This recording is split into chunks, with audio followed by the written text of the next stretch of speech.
Fala pessoal, especialmente ao pessoal da enfermagem, os trabalhadores da saúde, os trabalhadores da enfermagem. Eu tô aqui para falar um pouco sobre algo inédito na história do Supremo Tribunal Federal, que é um voto conjunto.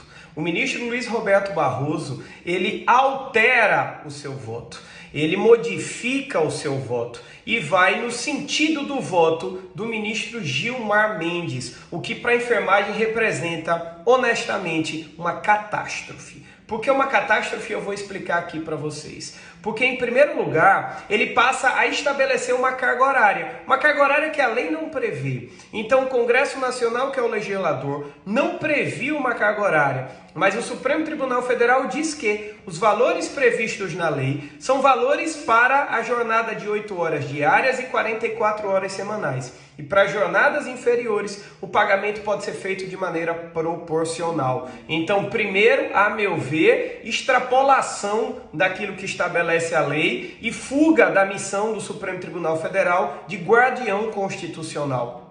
Segundo ponto, e muito grave, é ele estabelecer que a diferença do piso salarial deve ser aplicada em relação à remuneração e não em relação ao salário base. Então, nessa decisão, ele desconsidera tempo de serviço da pessoa que pode ter evoluído de nível e pode ter um salário, uma remuneração melhor. Ele desconsidera a insalubridade daqueles que estão em graus diferentes de insalubridade. Ele desconsidera o adicional noturno e faz com que o total da remuneração para atingir, se não atingir, o piso da enfermagem deve ser acrescido para que atinja o piso nacional da enfermagem, o que, a meu ver, mais uma vez é uma inovação. Isso deveria ter sido estabelecido pelo Congresso Nacional através de lei e não pelo Supremo Tribunal Federal.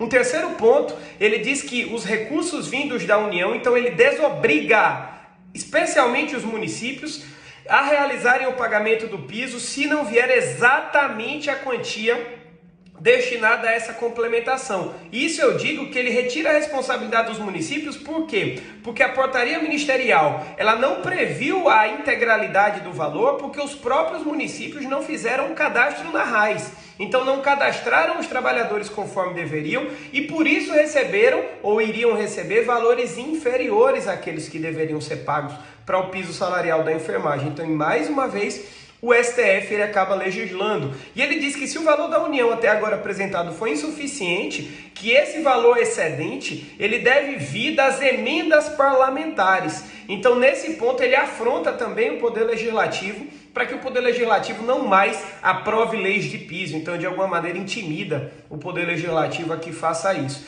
Então, o balanço geral e outra, ele estabelece o prazo de 60 dias para aplicar para a iniciativa privada a partir da publicação da ata da decisão. Então, mais 60 dias aí, a iniciativa privada vai aguardar para o recebimento do piso, a não ser que haja um acordo coletivo. Um acordo coletivo que muitas vezes o empregador vai querer baixar o valor do piso. Lembrando que o acordo coletivo é feito com o sindicato. E falando em sindicato, esse é o momento de uma nova greve, na realidade, de uma greve geral da enfermagem, porque a greve anterior ela foi abortada. Então, esse é o momento de uma greve geral. Talvez se já tivesse acontecido, não tivéssemos passando por essa situação. Lembrando que temos o excepcional voto do ministro Fachin, que serve de referência, e o voto do ministro Barroso, combinado com o ministro Gilmar Mendes. Temos mais 7 ministros para votar e podem até ser 8, porque há uma vaga de ministro que está aí em fase de tramitação para que o novo ministro venha ocupar a vaga do Supremo Tribunal Federal. Então, na realidade, eu vejo contexto para uma paralisação geral, uma greve geral da enfermagem, exatamente para que o Supremo Tribunal Federal perceba e reconheça que não bastam aplausos, que não basta chamar de herói, não basta dizer que a profissão é essencial sem reconhecer a dignidade da profissão. E dignidade também é salário, dignidade é condição de trabalho, dignidade é você dizer aquele pai e aquela mãe da enfermagem que ele não precisa ter 2 ou até 3 vínculos profissionais para poder custear a sua família. Então esse é o momento. Se o seu sindicato está omisso, se o seu sindicato não está se fazendo presente, se filie, leve os seus colegas para lá, faça com que o movimento aconteça. Lembrando que os conselhos de enfermagem não podem deflagrar greve, obviamente podem apoiar o movimento, mas a legitimidade constitucional para a deflagração de greve compete aos sindicatos. A meu ver, essa decisão do Supremo Tribunal Federal, ela exorbita os poderes do Poder Judiciário e eu espero que os demais ministros percebam isso e votem no mesmo sentido do ministro Fachin. Eu estou à disposição de todos vocês, contem comigo e até breve, a luta continua.